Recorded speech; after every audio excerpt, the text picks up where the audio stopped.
I want to do another video on gold. The potential is becoming just simply mind-boggling in the metals market right now. I'll explain in a minute. I'm going to predict or say that by April or May, um, let me go over to the S&P. So this is how most retail traders tend to think, and a lot of traders, I guess, generally, just because most people are driven by their emotions. They see this powerful rally, and it just keeps going and going, and so they become more and more confident and less fearful that anything bad could happen.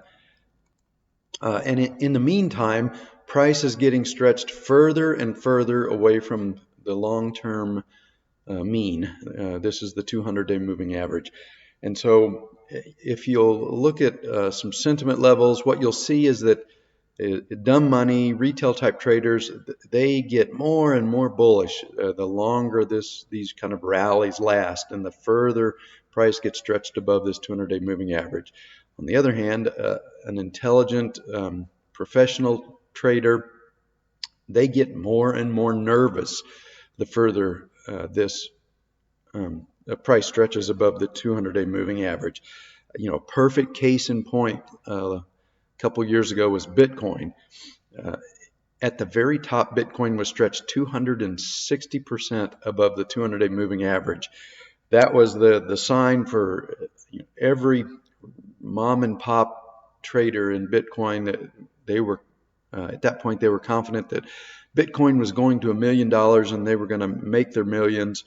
And of course, they got caught at the top and they end up losing everything. So I'm going to say by March or April, because that's about how long it should take for a rally in gold to unfold. You can continue to chase this move in the stock market as it gets further and further away from the moving averages. And by March or April, I'm going to predict you will have lost a lot of money because you're going to get caught and as I've said before, these intermediate or daily cycles that stretch very late, become very right translated. They tend to end as some kind of a crash event.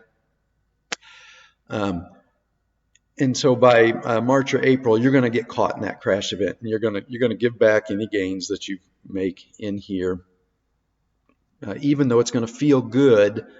While this is happening, it's going to feel like you're on the right side of the market because it just keeps going up and up. But we've got serious problems in the repo market, and at some point, the market is going to take notice of that.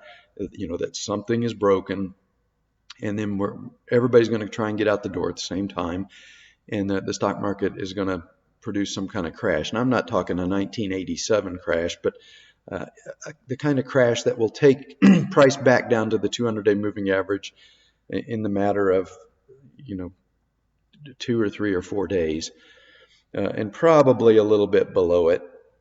I wouldn't say it would be completely out of the question to drop very quickly back to 3,000 or even below that to 2,900 in a matter of just a few days when the top does occur and the market decides to get fearful.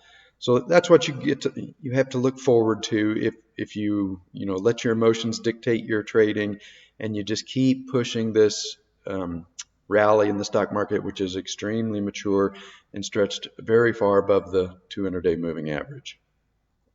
Metals, on the other hand, the potential in the metals market is just mind-boggling right now, and I'll explain. There are, at least one, maybe a couple of bullion banks that are stuck in a huge short position.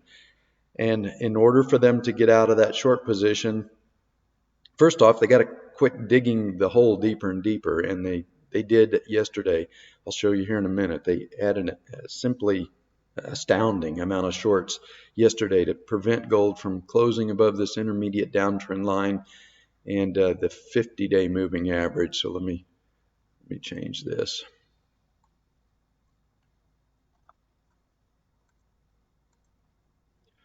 So you can see before options expiration today, they wanted to make sure that gold did not close above the 50-day moving average and did not break through this intermediate downtrend line.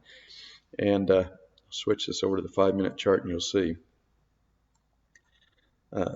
This was just an astounding amount of shorts that they added to their already huge short position. This was about 70,000 shorts that they had to pile onto the market to break that rally in gold. So this is just more fuel for a short squeeze. They've got to cover all these shorts at some point. This is the same thing that happened here. They just kept building more and more shorts, trying to trigger a panic.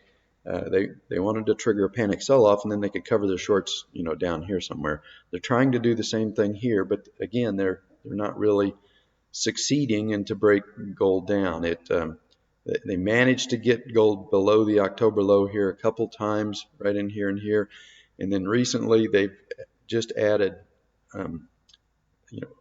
100,000 or more shorts to try and break it down, and they have yet to even get it back below the October pivot. So they are in an extremely dangerous position, and if the bulls can close this back above the 50-day moving average and close it back above this intermediate trend line, the short squeeze the potential short squeeze that could now be in play is massive. This is definitely the fuel that could send gold to at least 1,700. At this point, I would say possibly even 1,800 by March or April. So if you can control your emotions, not get sucked into the easy trade in the stock market, but stick with this difficult trade, eventually this chop is going to end. And one way or another, gold will start an intermediate rally. And with all of that fuel in place from that massive short position, by March or April, even in an unleveraged positions in miners or silver, you're probably going to add 35 to 50% to your portfolio. And in leveraged positions, if you're mentally capable of handling that kind of volatility, you're probably going to at least double your portfolio between now and then. So if you can keep your eye on the goal and focus on the March or April time frame, your possibilities, potential of making huge gains is very good in the metals market and very poor in the stock market, where by March or April you will almost certainly have lost money, even though you might make some money over the next 2 or 3 weeks as the Fed continues to print billions and billions. And again, this is the fundamental driver for gold, is the Fed is just printing billions of dollars every day, trying to keep the repo market from seizing up and keeping the stock market propped up. And you can see the effect it's having on the dollar. The dollar's collapsed. It's broken through this intermediate pivot right here, which is signaling an intermediate cycle that is left translating and failed. Of course, the ECB will try to turn this back around. There will be many currency interventions, but these intermediate cycles tend to last about 20 weeks, and we're still very early, only like week 6 or 7, I think. So no matter how much the ECB tries to intervene and turn the currencies, at this point, I think it's probably futile. They're not going to succeed. And the dollar, I'm pretty sure the dollar started its decline into its 3-year cycle low right here at this top, and the final bottom won't be due until early to mid 2021, and that will be the driver for gold to continue to rally for at least another year and a half before it starts down into its next 8-year cycle low.